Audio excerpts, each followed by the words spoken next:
What is up, everybody, and welcome to FLW Videos. In today's episode, I'm going to be voicing the concerns of the community centered around Dragon Week, Deino, and hatching yourself a dino. So a couple people managed to get themselves shiny dinos, but for the most part, they were from special research or surprisingly from Go Battle League rewards.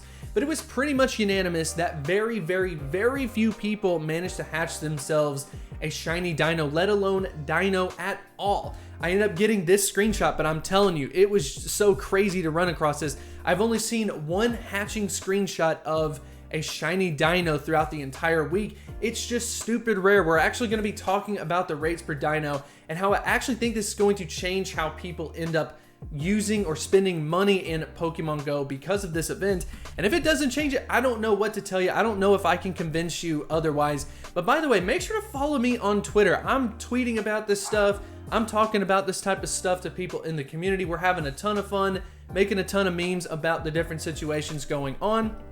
And of course, in this situation, we've got the expectations versus the reality. So once again, I'm totally open about this type of stuff. I myself am a player and I look at it from the community's perspective and I want what's best for the community. And at this point in time, it may actually end up being not spending money on incubators. So we're going to go ahead and stop for a question of the day. How many dinos did you manage to hatch throughout the Dragon Week? Make sure to put it in the comment section below. I've already got a feeling it's going to be a big fat 0, but I definitely want to see what people are putting in the comment section below. Let us know roughly how many eggs have you hatched, and then finally how many of those dinos did you get. Make sure to put that in the comment section below. So anyways, let's go and talk a little bit about the rates and what has been discovered. And this ends up coming from the Sylph Road team. If you don't know about them, they basically do a ton of rates and they establish what exactly goes on throughout events. But the issue with that is that they always have to do it after the event, which makes sense, right? The event has to occur for them to establish the rates. That makes total sense. And because Niantic doesn't display the rates ahead of time, doesn't give us any type of information whatsoever, we're just stuck just randomly just trying to figure out what lucky even means. They actually put that in their official announcement, which was very interesting.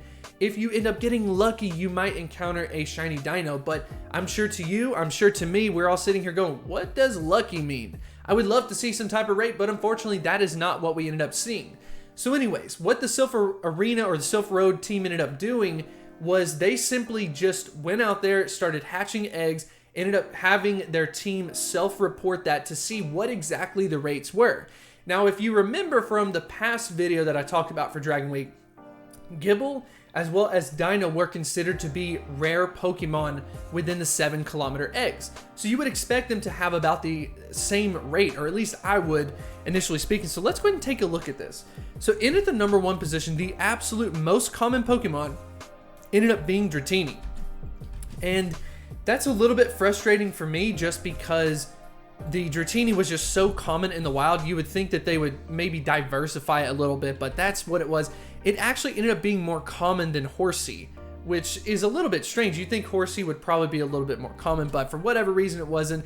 And then even something like a Swablu, I honestly thought it would be way towards the front, and of course Dratini would be shifted back a little bit, but that's not what happened. But more importantly, people are focusing on the dino aspect of this. This is just crazy. So let's go ahead and focus on those rare encounters with Gible and Deino. They were for sure the rarest of all of these Pokemon, which is like what they said. Hey, these two Pokemon are going to be rare.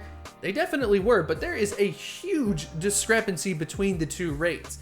You end up seeing that Gible ended up getting 10%, which is amazing. So this ended up being out of 466 eggs being hatched. There were 48 out of 466 that were a Gible.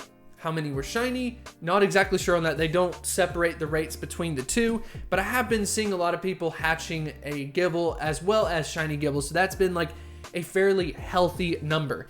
And then secondarily, when you head over to the Deino, ladies and gentlemen, 5 out of 466. That's a 1.1% rate. We are talking about just hatching Deino. We're not even talking about hatching a shiny dino. A 1% rate for this Pokemon, and just think about it. With the new shiny variation being added into the game, think about how many people ended up buying incubators just so they could open up as many 7-kilometer eggs as they possibly could because they were specifically trying to get that new Pokemon, just to come to find that Niantic ended up nerfing its rates tremendously compared to the other Pokemon, and Deino ended up becoming extremely rare. And I would argue that people were probably just buying it for these last two, and the fact that Deino was basically non-existent is a huge issue in my opinion. And so I want to get to another question out of all of this. So let's say that, for example, these rates were displayed to you beforehand. You end up seeing that the Deino was going to be a 1% chance to get, just period, not even a shiny variation. So if Niantic were to give us all of these rates, would you change how many incubators you bought? I think that people would, right? Like they would say, man, I'm not going to buy those, or I'm not going to buy incubators just to get a Deino when the rate is a 1% rate. I mean, that's not going to work. You'd have to hatch 500 eggs just to get 5 of them, roughly speaking. I mean, that's just not going to be worth it. And you know what a lot of people are going to do? They're not going to buy incubators because of that. So that is why you're saying to yourself maybe right now, well, that's actually why Niantic doesn't display the rates.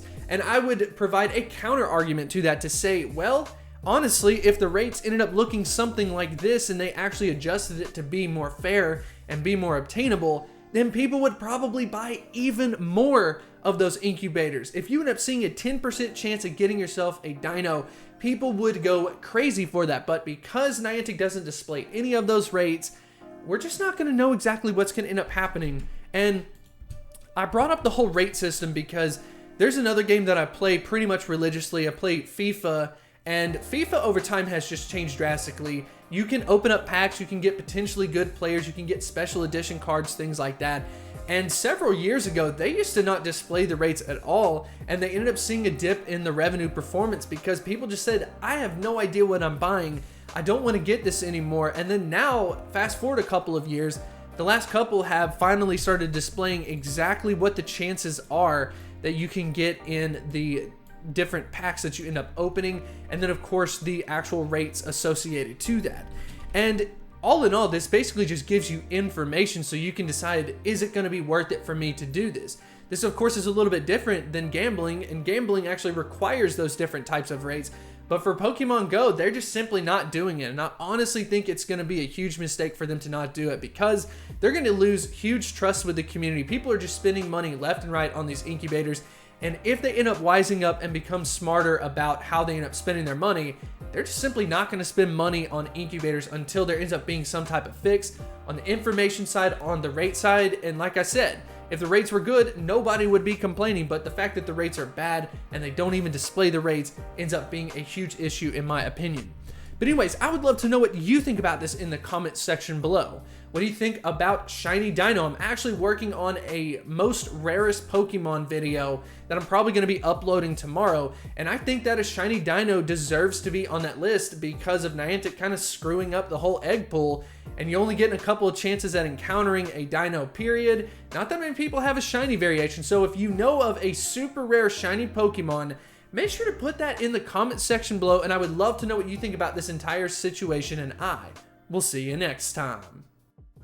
Huge shout out to the supporters over at Patreon. If you would like to get exclusive perks, make sure to check out that link in the description, and I will see you next time.